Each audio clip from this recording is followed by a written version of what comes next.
Crash Course Live is presented by Smash It Demolition Derby, who host Bash for Cash, Blizzard Bash, and Capital City Carnage. Online at smashitderby.com. And Stirring Dirt Racing, hosts of Maymania's team show at the Golden Spike Arena in Ogden, Utah. Online at stirringdirtracing.com. Reckless Abandon Derby Apparel and Derby Inc. Magazine. This is the Crash Course Demolition Derby podcast, recorded live at the FingerLakes1.com studios in downtown Seneca Falls, New York. And now your host, Chris Marquardt. Good afternoon, good evening, and welcome to everybody tuning in at home. Another episode of the Crash Course coming to you live here from the North Park building at Academy Square, episode 269. On deck here this evening, we're going to be catching up with Dyllan Rohrbach in just a few minutes here, talk about what he's looking at and in terms of the summer. He's got some choices to make, that's for sure. He's got a couple cars that are laying around to clean up, and of course we all know up there in that part of the country they just plant cars and they continue to grow and they just pick off old iron from the trees. Absolutely. But it's a good start here.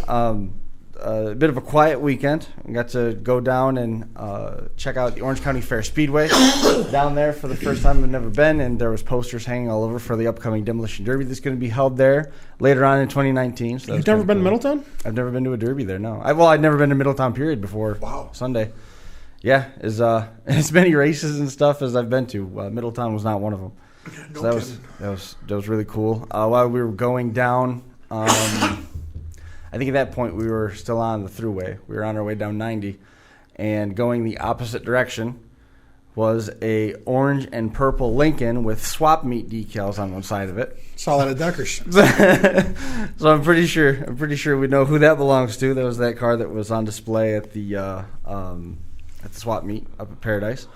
That was kind of cool. Also following up on another thing, while we're on the spinning wheels topic, I saw Martin's battling a little bit of a cold, so I mean obviously that puts a lot of work on the plate for the gullies as a whole. So hopefully he recovers quick, because it's not quite as easy as like if you or I have a cold. You know, a lot of challenges come with that. So just for off of a birthday here in March, it was Capital City Carnage weekend. Yep. Martin's celebrating a birthday, so hopefully he gets back on his feet soon. Were you at Deckers recently? No, it was on Facebook. Oh. It showed they must be Josh took it home. Yeah, I assume they must have. I didn't see what was towing it. I didn't get a chance to see what was towing it. We would know a little bit better if it was going to Josh's house or not. If like Jerry was towing it. No, it was. They picked it up down there. Can't remember. Josh posted a picture, or somebody posted a picture of it, and they'd stopped at one of the diners down there, I think, on the way home after winning it. But yeah, it was a pretty quiet weekend. There wasn't a lot of derby talk. Talked to you a couple times. You were at the races and traded some messages with Bobby Brockway. Talked a little bit about Spring Explosion, which is coming up. That'll be here soon. Bash for Cash will be here soon. Urban Destruction's coming up around the corner. So it's not like there's a shortage of action forthcoming. But it was rare to catch a bit of a quiet weekend here as we get closer and closer to our fair season. Kicking off, Dyllan Rohrbach is joining us on the line, switching to a Tuesday night. We appreciate Dyllan being flexible and coming to us this evening. How is everything going out there? Pretty good. Just getting ready for our next winter storm that's supposed to hit between tomorrow and Thursday. So other than that, everything's good. Happy spring. Yep, that's about right. yeah, they're calling for big snow up there, right? Yeah, we're expected anywhere from 2 to 12 inches with 40 to 50 mile an hour winds. That is no fun at all. No, especially not as the heat of calving either. That's not real fun either. No, that definitely isn't good. You guys just had one come through there, didn't you? It's been about 4 weeks ago we had a real bad one come through. Other than that, we've been doing fairly good since. Has it warmed up at all, or is it still sitting around like 10 as a high? It's actually warmed up. Yesterday it was in the 60s, but tomorrow we're supposed to be in the 30s. Yeah. Jeez. We're supposed to get the fingerlings of that. It's all going to be rain though after it gets across the Great Lakes. Thankfully. So hopefully, yeah. I remember years where we've had snow in May. Oh yeah. So I'm more than more than content to not have to deal with any of that stuff. It's crazy. The middle portion of the country has just been pounded this year. I mean, they really got it rough.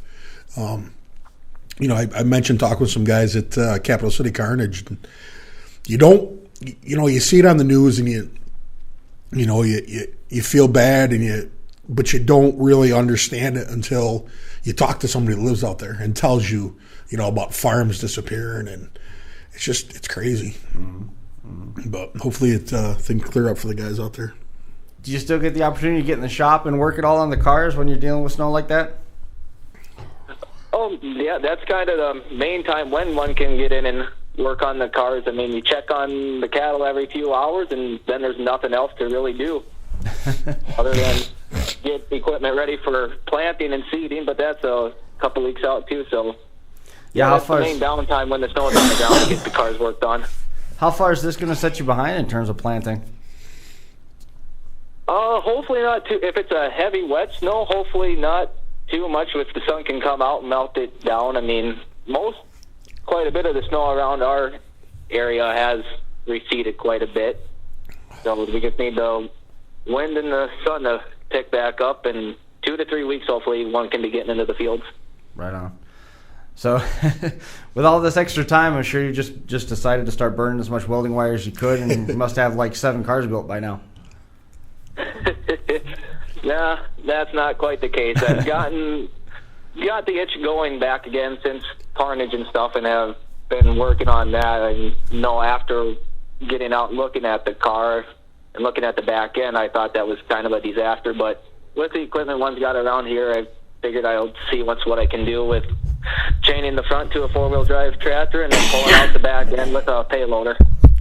What's the Derby season like up there? We've talked about what it's like in Pennsylvania, New York, and touched a little bit on Virginia and some of the conversations about North Carolina, and then got into the Midwest, Ohio, Indiana, and Nebraska, conversations about what those landscapes are like. But everybody that we talk to that's in that upper Midwest range, you're in South Dakota, you're talking about driving an extended period to get any place, and then with the variabilities of the weather, does the season get condensed down, or do you guys go later into the fall? What's the atmosphere like up there? Normally the shows around here start in that beginning of June, middle of June category, and then they'll run to the beginning, end of September. I know my hometown show we always used to do at the end of June and stuff, but the car count has been getting lower and lower. We switched that up to the beginning of September this year to hopefully get in a better car count for people who are wanting to use stuff up before the snow falls and get cars built for Blizzard Bash or whatever. So hopefully we'll get a better car count then. But for the most part, yeah, the main part of summer is when stuff's running around here. We've been out there, and sometimes in February, spring starts coming early, and you could be having whatever activities you wanted outside in the April time frame. But then you look at like the number of standalone shows that are up there, you don't see them happening in the early part of the season. No. They just don't. They don't happen. No. Drive for Five was early. Crossroads was fairly early. But other than that, there's not a lot that really jump off the page in terms of that. Really the standalone season. In terms of getting closer to the county fairs and events tied to stuff like that, Mandan was always one that stood off the page in terms of our travels, but it never. It always was interesting to me to see how that fair schedule fell, because it seems like you guys could have 100-degree weather right up until Thanksgiving, or you could have negative 20-degree weather August 1st. Mm-hmm. You said that your hometown fair is losing support. Why? What was the catalyst for that? Just a lot of other shows around the area between North Dakota and then down in our area too. There's a lot of shows that are back-to-back weeks, and one just figured between cars getting used up or it's on the same weekend, people going to a different show. So one just moved it to the end of September where there's not as many shows going on and people want to use cars up. So hopefully we'll get a better car count. Is the climate up there heavy, like what you see in the centralized Midwest, the heavy mod cars like you'd come across in Iowa, Nebraska, Kansas, Indiana, Missouri, stuff like that? Not so much the mod class. I mean, the limited welds for Carnage, maybe a little bit heavier and stuff there. I mean, there's a lot of North Dakota drivers that'll come down. I know last year Mike Schmidt was down at our show, and then some friends, Jeremy Tim and Matt Erickson, they normally run in the Clevelands and Ponzer and Brady Larson. Those are the typical ones and builds that you see. When you're talking about the car counts falling off, the old iron seems like it's readily available out there. Did any of the promoters start moving towards compacts or trying to move towards 80s and newer and chase supporters out of it that way? The compacts, there's one show I know of that has had good luck with that. We tried that a few years ago, and we only had 2 or 3 compacts show up. And then the 80s cars, those have turned out somewhat decently well. We've never tried a stock 80s show or just an 80s class in quite a while. Yeah. So in your conversations with other people, I mean, you've got connections all over the country now in terms of the social media world making the demolition derby world significantly smaller. What are some of the comparisons and contrasts that you're seeing in your area versus some of the other places that are out there? I mean, the Northeast has their pockets and their styles. You know, you go out west, there's their styles. Utah's sort of unto itself in that shadow of the Rockies right there. And then as we talked about, that stuff that's happening in the central Midwest in terms of their builds. Is there anything, that seems to be, do you guys feel like you're in a vacuum by yourselves and the Derby world patterns aren't affecting you as much, or do you feel like you're being more affected? Well, since I've upgraded equipment, one's having to start to travel a bit further to shows, because when one did get this equipment, shows were allowing it and everything now for better car counts and everything, thinking that more people would show up with this built equipment. And now that one's got all the engine protectors and tranny protectors, some promoters are realizing that not as many people are showing up, so all the rules are changing and stuff. So one's realizing one's got to travel a bit further or risk having something happen to your $4,000 to $5,000 motor without protectors on it. Right. Where do you get your motors from?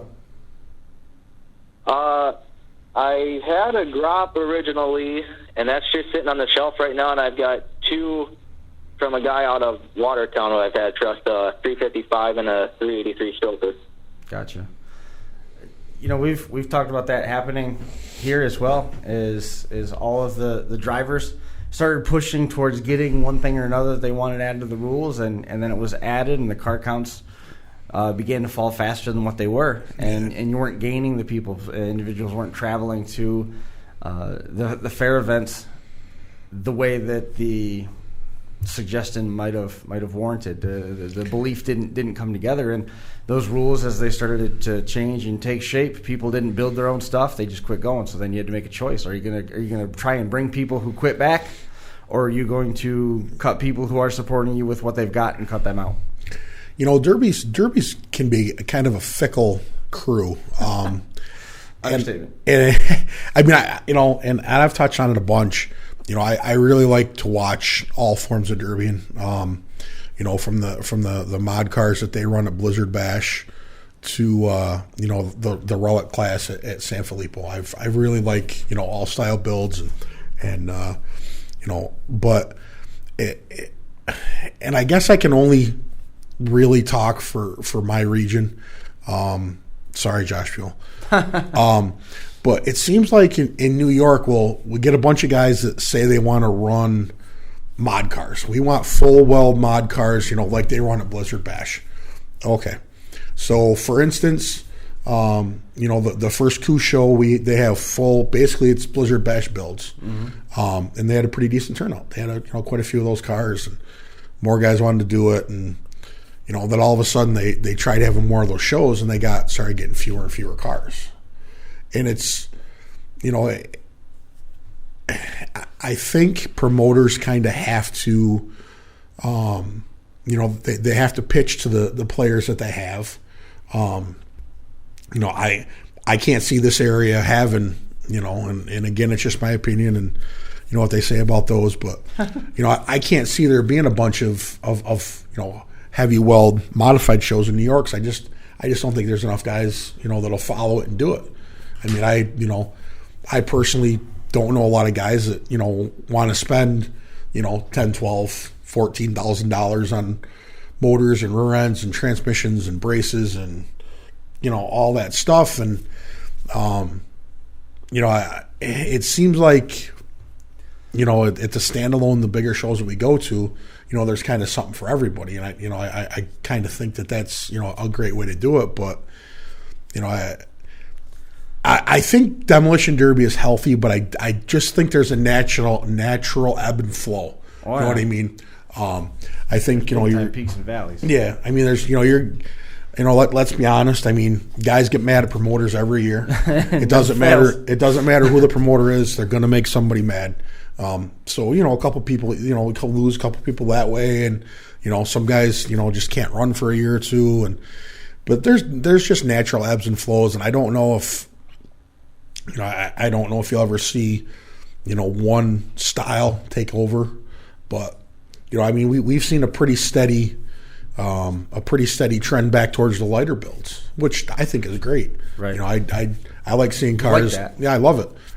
As a fan, even if I wasn't driving, I like to see the lighter builds because I just love seeing the way stuff gets bent up. Sure. But I mean, with the big shows, I mean, those cars are like, we go to Blizzard Bash and we're there for 4, 5, 6 nights, and it's so amazing to me because I mean from the stands you can't really, the cars don't always look a lot different.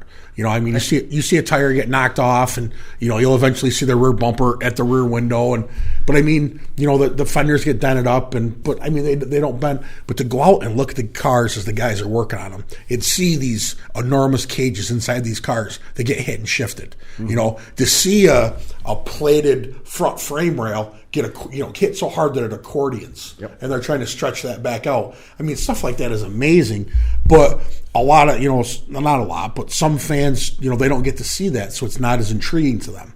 But I mean, we've kind of been, and the fan at Steuben County Fair is not somebody who's interested in going out and watching the repair process to put the front end of a Blizzard Bash car together either. Yep.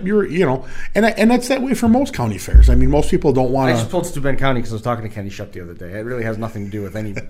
But I mean, that's the thing is, it's kind of the lighter the build, the more damage you see, but in return, the more chance you have of breaking a block or of a car bending and breaking a transmission, and all that stuff is getting really expensive. So I think there's we've said it before, I think there's a lot of places for a lot of stuff, but I just think that Derby's just one of those sports where it goes to the ebbs and flows, and I mean it's still healthy. I mean we saw 6 full classes when we were just at Capital City Carnage, or 6 full heats, and 150 cars. Yeah, 150 cars I think was what we went through. But I'll tell you what, those limited weld cars out there, those cars there were some pretty stout noses out there in that class. So there's always ebbs and flows, but I think everything's going pretty darn good. How about you, Dylan? I mean, Brian hit on a bunch of different topics. We'll jump to the mod cars here in just a second, but what do you say in terms of some of the points that Brian made? Well, yeah, I mean, once try getting the younger generation in who doesn't want to spend all this money and stuff, but 2, they see how some of these cars are in not the full mod or the limited weld, and they still don't want to go out and build, or some still do and jump into the big stuff right away. I mean, yeah, it's a steady up and down out here and stuff. One keeps trying to change things up or show, but each show you go to is also a different set of rules, and sometimes what you would have to change up is you'd almost have to cut apart the whole car sometimes, or sometimes it's just a little thing here and there, or depending on what that little thing is, might not make much of somebody run at that show also. Sure. So if one had a steady flow of rules, that would help, but we've also tried that out in this area too, and that hasn't seemed to work either. You tried what out? We tried, it was 4 different shows in the area that had the same set of rules, but the car count too didn't seem to come up really with trying that out. Right. What that happened kind of around here. They, I know Ontario, Steuben, and Yates were kind of all working on like a unified set of rules. I haven't been to any of those shows in a long time. I can't say whether it helped or hindered, but I know they got together and were working on it. I don't know if that's still the case because I don't know who's promoting Yates or Ontario County anymore, to be honest. I know Aaron. Total Destruction has those. I thought maybe not. I thought Canandaigua was up this year, and there was other guys trying to get in and get it. I could be wrong, and if I am, I apologize. But I know Aaron and his crew were still running Steuben, and but I mean, he was, in the off season, I saw him on, online trying to get some ideas, and so it's, and I think the good thing is promoters are trying to work with drivers more now. I think they've seen. We've touched on it, here in, not exactly our region, but here in New York, Jeremy Gully and Spinning Wheels have done a nice job working with the drivers. They got a really good thing going on down there. It's just, but for so long, fair boards haven't cared about Demolition Derby or haven't cared about drivers. It's they like the money we bring in, they love that, but it hasn't been enough to take care of the drivers. But I mean, you're not seeing as many fair boards running derbies around anymore. So hopefully we can get guys in to take care of it. But it's just tough. I mean, it's one of those things where some people just don't. There's some people that don't want to work with anybody else and don't want to be, open-minded. And that's, that unfortunately that hurts the sport, but, you run into that. In terms of mod cars for our area, Dyllan, is what happened. I think probably one of the better examples would be what happened at Seneca County with it. Mm-hmm. Is a bunch of guys built what they saw on TV without knowing exactly the nuance of what they had to do, and they had their equipment broke, and it was a lot more work than they had planned, and the 7 concussions they took in the 4 minutes that they drove, it wasn't what they were accustomed to. They didn't come up on it, and it got to be something like, I don't need to spend this much time and money and have this many headaches and bruised ribs to do this if it's not that much fun. There's a lot of other ways to do it, and I think that contributed to the die-off of the mod cars at least in the Finger Lakes. I was surprised though. There's a learning curve to build it. You got to know how to put the thing together. Yeah, I mean, I was impressed last year. I mean, there wasn't as many cars as the year before. Jeremy didn't bring a mod back. Obviously, Pete wasn't there. Matt Gassman Jr. wasn't there. But I thought that the Wilkins boys didn't run. But I mean, I didn't think that was I think we had 8, 9, something like that. Yeah, it was less than a dozen. Yeah. So, I mean, and this is, I'm not knocking anybody that did it. Hats off to you guys for trying it. But it's definitely one of those things where, to stick with it and to build those cars, it's time, it's seat time, it's shop time. I wouldn't attempt it. I have no desire. 20 years ago. You weren't there, and you will not lie about why. Yeah. You did not want to put the work in. Yeah, exactly. Too much screwing around. Yeah, I wouldn't. I mean, now I'm too old now. I would be sore for years after running a mod car. I've touched on that 100 times, and I'll be as honest as can be. But, I mean, it's just, and it's one of those things. And I told, the first year that the mod car's back, I tried to tell all the drivers that I saw and shook hands with, hey, it's great you guys tried it. I hope you keep coming back. They were worried about running against Pete, running against Jeremy, running against Matt, and I'm like, who cares? These guys have been doing it for a long time, so get out there and bang around with them and have fun. If it's you're going to learn, it's it's a great learning experience. But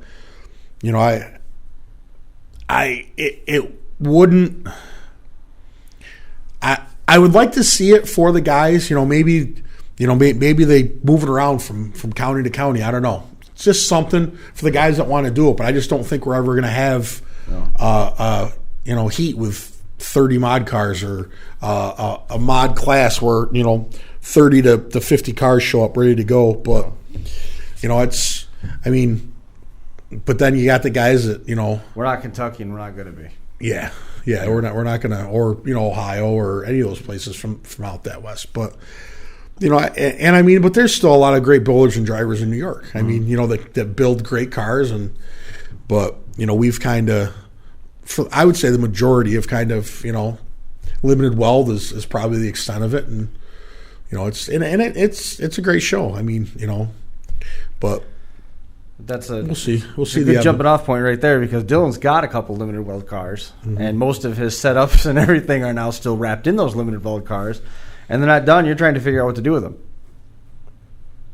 Yeah, that's just it. I've looked at some shows on Facebook and stuff coming up. I don't know. There's an association up in North Dakota that's got quite a few shows this summer that I might take the Carnage car up there and get that used up, or see if there's someplace sooner. And I've got another one that I've ran the past couple of years that hasn't really wiggled, that I want to go ahead and get that used up and get thrown into a fresh car too. You said you got the car running again after Capital City Carnage. What happened out there?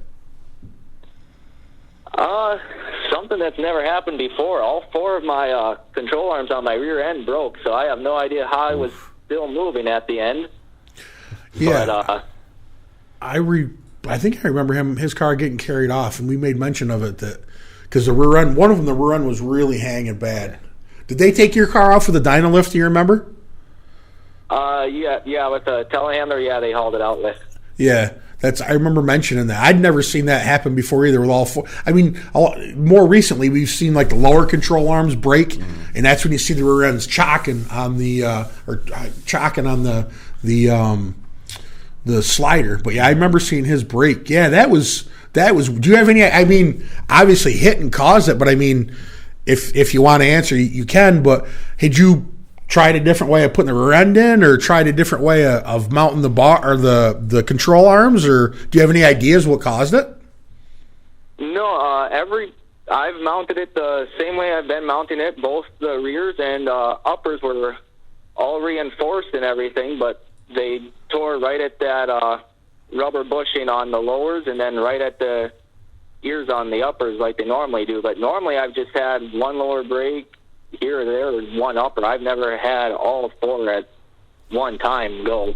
Yeah, and the only thing I can think of back from watching on tape and stuff, when stuff started to go south, I think is when Carpenter caught me in the one passenger rail. I had eyes in the stands, but on that first red flag, all I got was a thumbs up, and after that you try looking at the screen to tell something. I think by the 3rd red flag is when I heard rattling in the back, and I knew something wasn't right.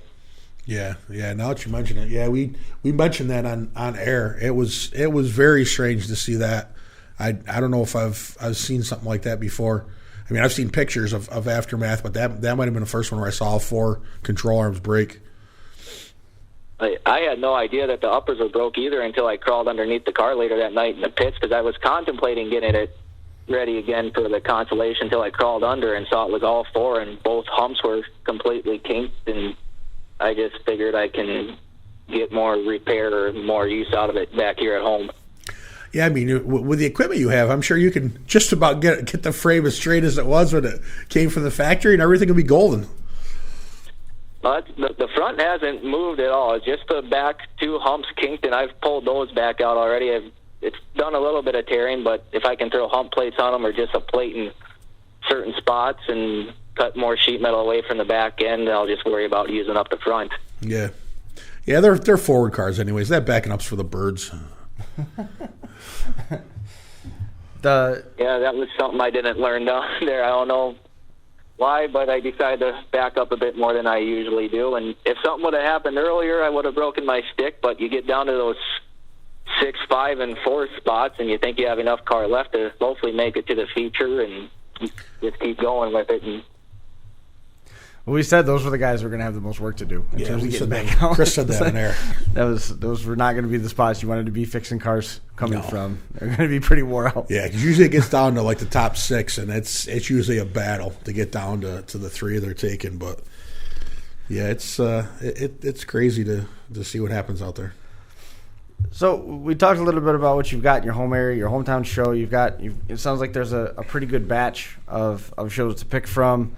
Right there in and around, I hope I say this right in and around Bowdy. Did I say that right? Bowdle. Huh? Bowdle. Okay. Sorry, I took a stab at it. It's all good. A lot of people.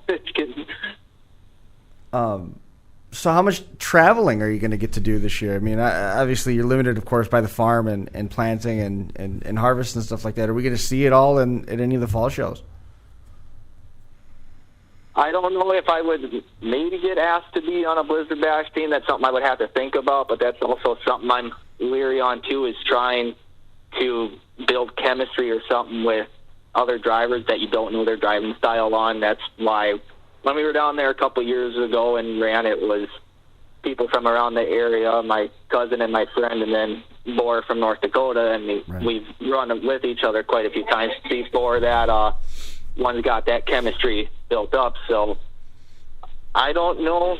One, I'll have to wait and see if someone throws out a message, and then I'll have to think from there. One might also be in the field too that I can't make it. So right, you're talking about when you went down there as Team Crazy Train in the limited weld team bracket.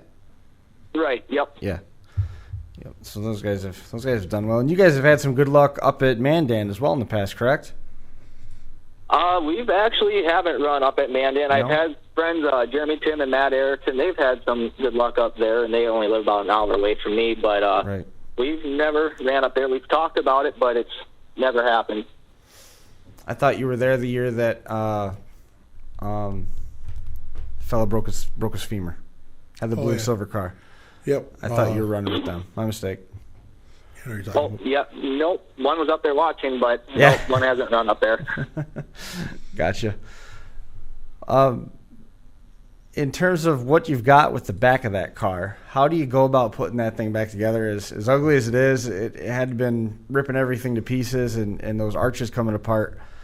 What are you going to do to make sure that's something that you can trust when you go out there and that it doesn't just go back to the same spot that it's in, aside of the obvious putting plates all over it?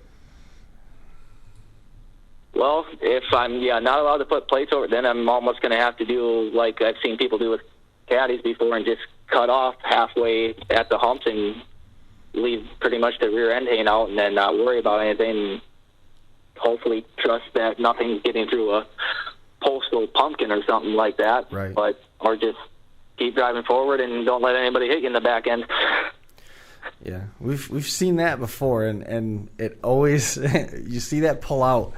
And you can just see the frame rails have been cut right off. There's just nothing there. You know, it's that makes me nervous. I don't know. I remember one year Pete had that with one of his Rivies. He cut it off at the humps and put a the Crown Vic rails on the back. Yeah, rails on the back of it and ran it for the rest of the season. But yeah, it's we've seen guys do that, and it's worked fine for them. But it's weird though. I mean, the theory of demolition derbies kind of always keep your nose clean, but do something like that, you got to protect your back end and use the front end. But don't put yourself in any bad spots. Yeah, derby drivers adapt and overcome. Man, there's not a more ingenious bunch around. They get everything everything they can out of their equipment. You went to Blizzard Bash with your cousin, and you look through the pictures, and everybody's involved with the farm. It looks like everybody lives close together. How did you get into demolition derby to start with? My dad and then my cousin's uncle, they did it for 16, 18 years, and so I grew up watching them and going to the events, and it was just stuck with me, I guess. My dad just shakes his head anymore now at the stuff we do compared to what they did back then, but he still supports me, so that's all that matters. It's funny, most of the second generation drivers, that I've talked to, what's your dad think of what derby's like today? He thinks it's crazy. We spend too much money. We don't need all these parts. It's funny. I mean, it's it's your dad's demolition derby and then your demolition derby. But it's it's all about the love of the sport, and it's cool that dads support their sons in it. The where the derby was when you started versus where it is now, it's obviously evolved and come a long way. And you said your dad's just shaking his head at it. At this point, how many of your generation within the Rohrbach family is involved in the sport at this point? For me, it's only me. My brother, he's talked about it. He's been out to help me build and work on them, and when they're up and going, he'll rip around with them in the yard, and he kind of gets the itch a little bit then, but then he decides farming's more important. And then my cousin, he sold out 2 years ago, I believe it was. A year ago, and I bought most of his stuff from him. He just kind of got burned out. He has a couple cars left in case he does, but I bought most of his stuff from him. Right. So it's me for the most part now. What are some of the other thoughts that your dad has when he sees the stuff that you're putting together to go, travel all the way down to Topeka to compete or wherever else you might go, because there's plenty of shows to choose from up there in the Dakotas and Minnesota, Wisconsin area as well? Well, yeah, he thinks one's better off sticking around the area here and stuff and doing better. And between the money one sticks into the cars and how solid they are, he says one's just beating the crap out of your body anymore and you're going to pay for it. But I tell him it's fun right now, and until my body says I can't go no more, I'll worry about it then. That's cool. It sounds like a driver. Sounds like a driver. I like that. Yeah, definitely. Yeah, it's always fun to get a hold of the generation prior, and they always tell you cars are too expensive, they're too hard, they're too this, it takes too long to build them. And then you talk to some of the current generation that's building some of the heavier stuff, and they say cars are too expensive and the cars are too hard and it's too rough, but they still show up. Yeah, that's when I first met Toby Hiley's dad. We got talking, and of course, I was just listening to his stories, and he's such a legend in Ohio.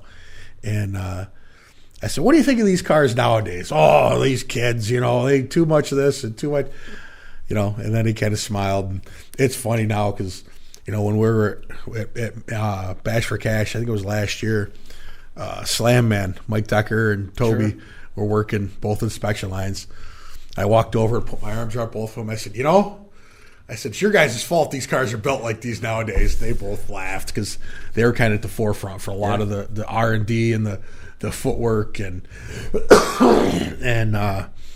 they both kind of laughed and said, yeah, we've heard that before. But it's awesome. I mean, it's so cool to see where, Derbying started and where it's going. And, you're really – I'm excited to see what the future holds. Mm-hmm. Who would have thought that, there would be enough – inventions and add-ons to make Crown Vic's Derby for 4 or 5 days straight, and you know what I mean. And just it's crazy, but it's neat to see and it's fun to watch. Well, Dyllan said he's going to be around for a little while still to come, which is good. I'm definitely looking forward to that. If you don't get on a team or anything for this fall, make sure you do stop by and say hello and give a little bit of thought to making the trip out to the East Coast sometime. I know it'd be fun to see you come and try your luck at Bash for Cash or get a team together for Spring Explosion, something like that. And I know the schedule doesn't really lend itself well for it because of the farm, but all the same, if Dad's going to be mad about you traveling, you might better go someplace where you're going to have fun. Right now that my brother's back home from college, too, it might work out a little bit better to wiggle out of here, too, a little bit easier. Right on. Is there anybody that you want to make mention of before we let you go? I just want to thank my parents for supporting me in this, and my dad for not complaining too much when I have a mess in the shop here and he's trying to get stuff around. My brother and cousin for helping me on the build for the most part and everything. Jeremy Tim, he's taught me a lot of what I know and on my builds and everything, trying to get that all figured out, and so he's been a great support. And other than that, that's other friends and family that have helped and supported. Awesome. Well, it's good to have a good group around you, and the family thing doesn't hurt either. Very true. No, that definitely helps. Well, man, I appreciate you coming and hanging out with us for a little while, Dyllan. It was good to catch up with you, and like I said, keep in touch. Let us know where you're going to finish those cars off, and let us know how you do. All right, will do. Thanks, guys. Thanks a lot. See ya. Yeah, bye. Goes Dyllan Rohrbach. A little bit of perspective on what's happening up there in the Dakotas. Again, he's in South Dakota, where he is from. You gonna pay bills? Quickly. Okay. When you get done paying bills, I got something I want to talk about. Okay. I've only been holding it in. It's Capital City Carnage. I keep forgetting.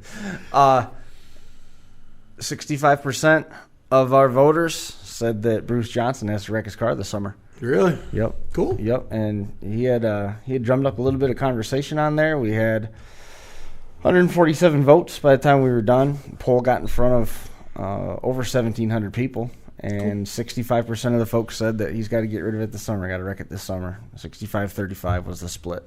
Cool. So, as we alluded to, as we shift gears, Bash for Cash coming up right around the corner. Just about 2 months away from this one. Bash for Cash is at the Ross County Fairgrounds in Chillicothe, Ohio. Smash It Demolition Derby oversees it. SmashItDerby.com. It's available online, derbytees.tv if you can't make it, but it is Demolition Derby's biggest outdoor party. You don't want to miss it. Near it, Big Block Kicker class pays $11,000 to win. The derbytees.com Turn Back the Clock class pays $11,000 to win. The DEC Headers Compacts also pays $11,000 to win. And the 80s and newer Pro Stocks, which is the new class added, is going to be $7,000 to win. Also on the card, $2,000 to win each is the 1959 and older Relic class, the Frank the Tank Old School Wire class, the 80s Wire classes, the full-size trucks, youth compacts, compact trucks, and the Street Stocks. Again, the dates on that one, May 24th through the 26th, 2019, online, SmashItDerby.com. You ready? I'm ready. Am I in trouble? No, never. So when we went to Capital City Carnage, as usual, we get to go over and walk around and just check everything out, which is so awesome. So I was over in the inspection line and I was talking with Toby Hiley. Mm-hmm. Toby, we have. Can you say begged? Can you say we've begged Toby to be on the show? Okay. Yes. We've begged Toby to be on the show, and strangely enough, he doesn't believe that anybody wants to listen to what he has to say, right, which is absolutely insane. Humble, unassuming, shy Toby with 900 career wins. Yeah. But he said, hey, I have an idea about inspections. And he said, I want you guys to talk about it and, see what kind of response you have from it. And he said what he would like to see is when you come to an inspection line, you have a total of 10 things total that can be fixed on a car. He said anything more than 10 and you're automatically trailered. He said if you take a test in school, he said if there's a 100-question test, he said if you miss 10, you pass, right? I said, yeah, you still pass. He goes, what if you miss 50 or 55 or 60? And I was like, fail. And he's like, exactly. Right. He said, so we get guys that come in here and he goes, I'm not against pushing the rules. He goes, I'm not against pushing the gray area. He goes, but when guys come in here and it says five bolts in the fender wells and there's 6 or 8, there's no gray area there. You can have 5 or 6, or you can have 5, but you can't have any more. You're supposed to have a 6x6 hole in your trunk. There's no hole in your trunk. Take away the stuff. If you're allowed 5 bolts per corner, let's say, fenders, quarters, so you got 4 to lay around. If you have a total of 8 in each corner, you've now gone from a total of 20 to 32. Mm-hmm. That's more than 10. So is each one of those bolts by itself, or is fender bolts going to be one of the 10 items? Well, and that's just it, is that he thinks that would do away with, because he goes, I get it. They put that stuff in, so we'll see that, and then maybe we won't look at the spot where they tried something to work with the gray. He goes, but the stuff that's set in stone, he goes, there's no arguing that. He goes, it just, let's just leave that alone and have that stuff ready. Because he goes, that would help cut down on time. Because we have to stand here and mark off, okay, it's supposed to be, this much weld here or this much patch here on the door. Okay, that's what it's supposed to be. There's no gray area to that. So why is it done more, and why do we have to discuss it? He's like, it's just an idea to help with the the speed, the actual process, because there's so much stuff that you wouldn't have to look at. Okay, everything's done. I don't know if he was there yet, when this got put on the books, but wasn't there a situation where they put a rule? I can't remember if it was Bash for Cash or Blizzard Bash, or I mean, it could have been multiple places for that matter, that they put a rule in place about how wide the bead could be when you put on your fix-it plate, because people were putting this little teeny tiny fix-it plate with 1.5 inches of weld to hold it in place. Do you remember? Don't remember that, but I know one year at Bash for Cash, it was, I don't want to say it wrong. While you think of it. You were able to weld on the car after the heat, or after you were qualified, and that was kind of, there wasn't defined how much or where or something, so they had to go back and work on that rule. But I don't think it was the same thing with the fix-it plates. I could be completely wrong. If somebody wants to correct me, but do you remember Steve Siopa's? It was a car that ran in Brookville that he had the same number of square inches of fix-it plate, but he had taken his fix-it plate and cut it down into like 24 1x1 squares, and then checker flag patterned it and burned each of them in. So I mean, it stretched that square inches out a lot. I do remember that. Now that you bring it up, but that's good engineering, because But I remember when Sam had Blizzard Bash and it got adopted at a number of other derbies that we had gone to where the patches, the fix-it plates were provided, that you could do anything with it except for cut it and roll it up. Yep. And if you cut it, the piece that got cut off was not used. You couldn't use it again. Stern Dirt had a situation like that where if you cut it, you weren't allowed to reattach what was taken off, and somebody did, and it was discovered, and it wasn't good. But you couldn't roll it and use it as a pin, but you could crease it. So there were guys that on they were basically taking it like an envelope and putting a body line in it and then attaching it to the frame afterwards, so that you got that extra little bit of rigidity on it. That's kind of neat. Yeah, it's like I said, it's amazing to see what those guys do out there when they rebuild their cars. It's cool. But that was an idea Toby had, and we wanted him to come on air, and we begged him out there to talk about it. And he's like, no, I just want you guys to talk about it. So, he'd be the guy to come on and talk about it because it was his idea. I mean, personally. Absolutely.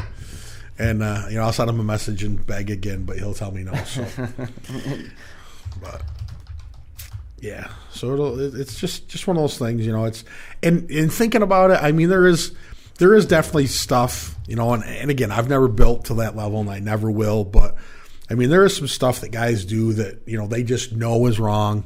The bolts, or the hole's not big enough, or the hole's not there, and stuff like that. And I can understand the frustration. I mean, when you're inspecting cars for 12 or 14 or 16 or 18 hours in a day, it gets to be a long day. So you kind of come up with ways to not do it, but we'll see. It was just an idea, and we'll see what the feedback is that we get.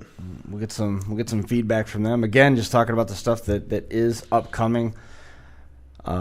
April the 19th and April the 20th at Urban Destruction. That's happening at the Vanderburg 4-H Center. And then we're going to head on the week after that to Spring Explosion, April 26th, 27th. River City Rampage is after that, May the 3rd and May the 4th. And then we'll round out the month of May with Bash for Cash. And then, just like that, it'll be time for Metal Mayhem, middle of June, June 14th. So there's some big. This is that rare pause that you get before everything just completely goes off the rails for derbies. River City Rampage, is that Toe's show? Yeah. Did he have that later in the season last year, or was it early? I don't remember. I thought it was later in the season. That's a good question. I thought he had it later in the season. My gut tells me he had it in June. Yeah, maybe you're right. But I thought he had one later in the season. I don't know.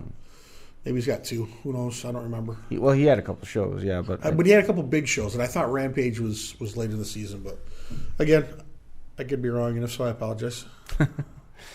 Yep. But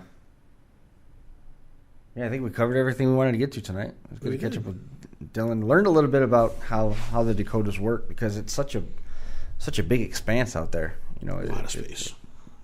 We've heard stories in our travels of folks that are driving like 350 miles to go to a county fair because there's nothing around them. That's crazy. You know, it's a long drive. I don't know if I'd derby if I had to drive 350 miles. It's a long way. Well, Dan would drive 350 miles. That's in the passenger seat, but that's still a long ways to go. It's I believe it's their anniversary, isn't it?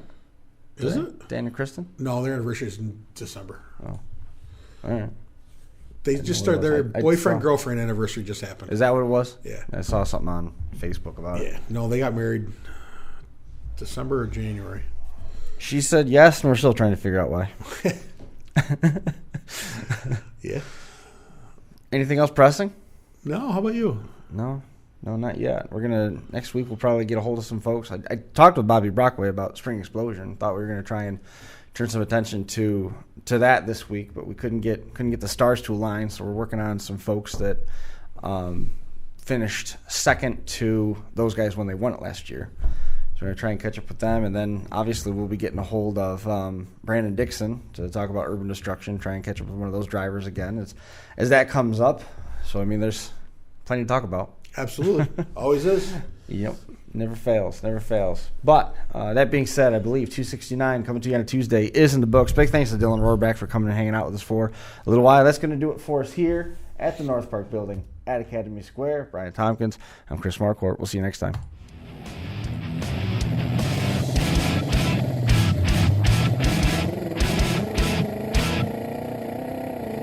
The Crash Course Live is presented by Smash It Demolition Derby, who host Bash for Cash, Blizzard Bash, and Capital City Carnage. Online at smashitderby.com.